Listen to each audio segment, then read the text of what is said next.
Hi guys, మనం ఈరోజు ఈ విధంగా wedding card, colourful wedding card photo పెట్టి ఏ విధంగా డిజైన్ చేసుకోవాలో మనం ఈ వీడియోలో ఇప్పుడు తెలుసుకుందాం. ముందుగా మీరు ఏం చేస్తారంటే మీ ఫోటోషాప్ అనే అప్లికేషన్ ఓపెన్ చేసుకున్న తర్వాత ఈ విధంగా సైజు కంట్రోల్ ఎన్ మీద క్లిక్ చేయండి. కంట్రోల్ ఎన్ మీద క్లిక్ చేసిన తర్వాత ఇంటర్ఫేస్ అనేది వస్తుంది.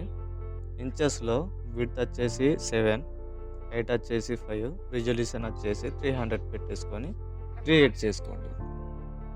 క్రియేట్ చేసుకున్న తర్వాత ఈ విధంగా నేను బ్యాక్గ్రౌండ్ అనేది తీసుకున్నా. ఈ విధంగా బ్యాక్గ్రౌండ్ తీసుకున్న తర్వాత నేను ఈ విధంగా డెకరేషన్ ఈ విధంగా లైటింగ్స్ డెకరేషన్ అనేది తీసుకున్నాం. డెకరేషన్ను కాపీ చేసిన ఐటమ్ కదా, ఇటు కాపీ చేసి ఇటు పెట్టేసిన తర్వాత ఇక్కడ వాల్ అనేది కనిపిస్తుంది కదా, దీన్ని కూడా ఏం చేసినంటే ఒపాజిటీ అనేది 20% ఇచ్చేసుకొని సాఫ్ట్ లైట్లో పెట్టేసుకున్నాం. ఆ తర్వాత ఫోటోకు ఎఫెక్ట్స్లో పోయి డ్రాప్ షాట్ వచ్చింది లైట్గా. ఆ తర్వాత ఇంకా ఈ ఫ్లవర్ డెకరేషన్ అనేది సెట్ చేసుకున్నాం. ఆ తర్వాత టెక్స్ట్ ఇక్కడ వచ్చేసి శ్రీవస్తు శుభవస్తు అనేది రాసుకున్నాం. తర్వాత ఇక్కడ వివాహ మహోత్సవ ఆహ్వానం అని రాసుకున్నాం. ఆ తర్వాత ఇక్కడ గణపతి విగ్రహాన్ని అనేది సెట్ చేయడం జరిగింది. ఆ తర్వాత ఈ డిజైన్ తీసుకొని దీన్ని కూడా సాఫ్ట్ లైట్లో పెట్టేసి దీన్ని ఏం చేసుకున్నా అంటే ఒపాసిటీ 57 చేసుకున్నా. ఆ తర్వాత ఇక్కడ శ్లోకం అనేది నేను రాసుకోవడం జరిగింది. శ్లోకం ఇది. ఆ తర్వాత మన పెళ్ళి ఏ తేదీలో ఉన్నది, ఏ రోజున ఉన్నది అనేది ఇక్కడ సెట్ చేయడం జరిగింది.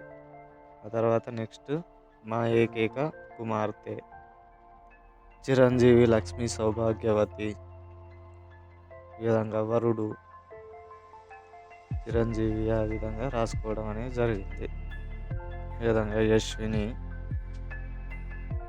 రాజీవ్ అని రాసుకోవడం జరిగింది. ఆ తర్వాత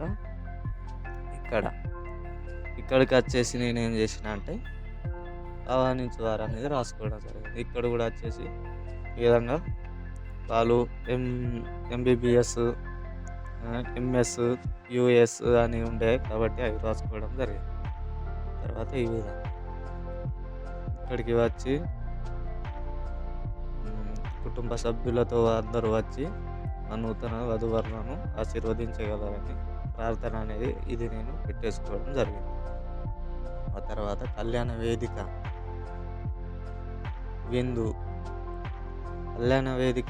విందు ఇక్కడ ఆహ్వానించేవారు ఈ విధంగా పెట్టేసుకోవడం జరిగింది.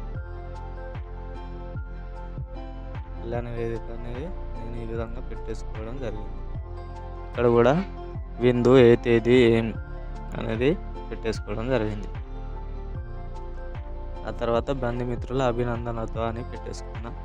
ఆ తర్వాత ఇక్కడ పిఎన్జి ఒకటి పెట్టేసుకున్నా, ఇక్కడ పిఎన్జి పెట్టేసుకున్నా. ఆ తర్వాత ఇక్కడ పిఎన్జి పెట్టేసుకున్నా.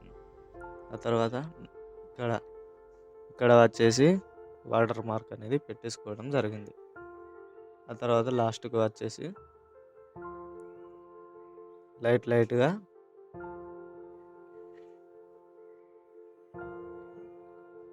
పిఎన్జి అనేది పెట్టేసుకోవడం జరిగింది ఇక్కడ. ఓకే ఫ్రెండ్స్, ఈ వీడియోలో ఇంతే. ఈ వీడియోలో నేను డిస్క్రిప్షన్లో ఈ పీడిఎఫ్ లింక్ అనేది ఇస్తా, దాన్ని మీరు ఇంకా అందంగా డెకరేషన్ చేసుకోవచ్చు అండి. ఓకే ఫ్రెండ్స్, మరొక వీడియోతో